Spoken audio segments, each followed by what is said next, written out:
Assalamualaikum dan salam sejahtera. Anda bersama saya Aila Ali dan ini adalah berita komunikasi Barisan Nasional. Enakmen lompat parti perlu dilaksanakan dan utamakan kebajikan rakyat. Ketua Pembangkang Negeri Sembilan, Datuk Seri Muhammad Hassan berpandangan sudah tiba masanya untuk Akta Anti Lompat Parti dilaksanakan di negeri berkenaan. Jelas Muhammad tidak menjadi masalah untuk Negeri Sembilan menguatkuasakan undang-undang tersebut meskipun di peringkat Parlimen tidak dilaksanakan lagi. Beliau yang juga timbalan Presiden UMNO berkata, enakmen tersebut adalah sebagai langkah jaminan bagi memastikan pentadbiran negeri dapat diuruskan dengan baik. Katanya lagi, agenda mengutamakan rakyat adalah perkara terpenting, malah wakil rakyat perlu mengamalkan konsep politik merentasi parti. Kerajaan bekalkan RTK antigen kepada majikan bagi melaksanakan program ujian saringan COVID-19 buat pekerja.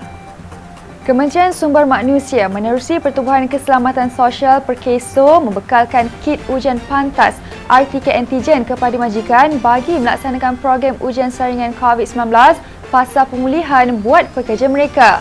Menteri Sumber Manusia Datuk Seri M. Saravanan berkata, pihak majikan akan bertanggungjawab untuk menyelaraskan pelaksanaan ujian saringan COVID-19 itu secara profesional bersama klinik, hospital atau doktor terlatih pilihan mereka.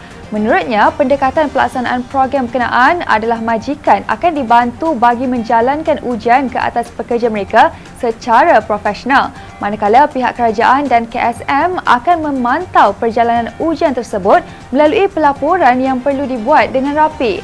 Katanya lagi, pendekatan ini diharapkan dapat mengurangkan beban majikan yang hanya perlu menanggung kos klinikal bagi menjalankan ujian yang dikenakan oleh klinik atau hospital sahaja. Program ujian saringan COVID-19 fasa pemulihan diwujudkan susulan pembukaan semula sektor ekonomi dalam fasa 1 dan fasa 2 Pelan Pemulihan Negara yang berkuat kuasa 16 Ogos lalu. Akta Pemecatan Ahli Parlimen langkah progresif tangani lompat parti.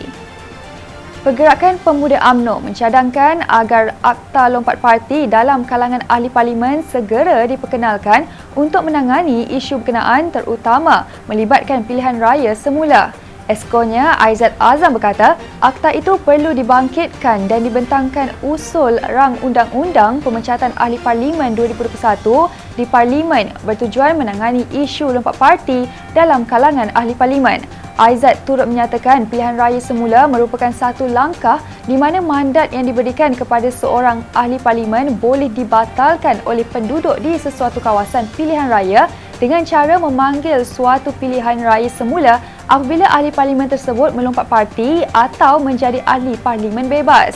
Katanya lagi, pengubalan undang-undang tersebut yang mengembalikan kuasa memilih ahli parlimen kepada rakyat merupakan satu langkah progresif ke arah membina negara yang lebih demokratik. Penduduk sempurna tanpa dokumen pengenalan turut diberikan suntikan vaksin.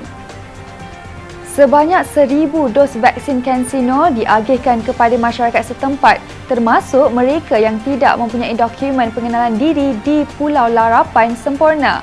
Mengumumkan perkara itu, Menteri Kesihatan Khairy Jamaluddin berkata, sekalipun ada dalam kalangan masyarakat di situ tidak berdokumentasi, namun pemberian dos tunggal itu seiring dengan hasrat kerajaan bahawa tiada yang selamat sehingga semua orang selamat.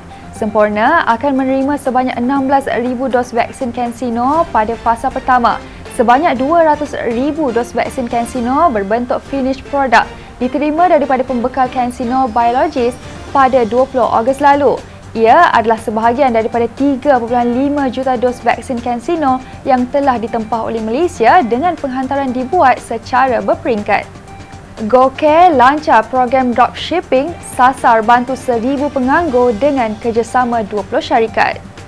Skuad Bantuan Krisis MCA dan GoCare bersempena dengan kempen prihatin pandemik telah melancarkan program dropshipping melalui kerjasama dengan syarikat-syarikat pembekal pelitup muka, kuih bulan, cecair pembasmi kuman dan lain-lain dalam melakukan jualan amal bagi membantu keluarga-keluarga, ibu bapa tunggal serta para penganggur menambahkan pendapatan mereka.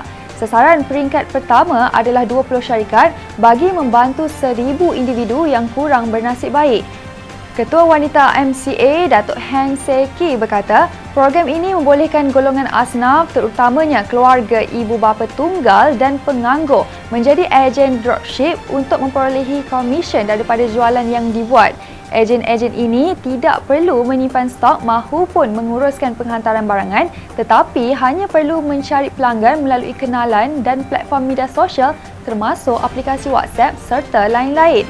Pembekal akan menguruskan proses seterusnya setelah menerima pesanan dan komisen akan dikira berdasarkan unit barangan terjual. Sekian dahulu daripada saya, terus ikuti kami di semua platform media sosial komunikasi Barisan Nasional.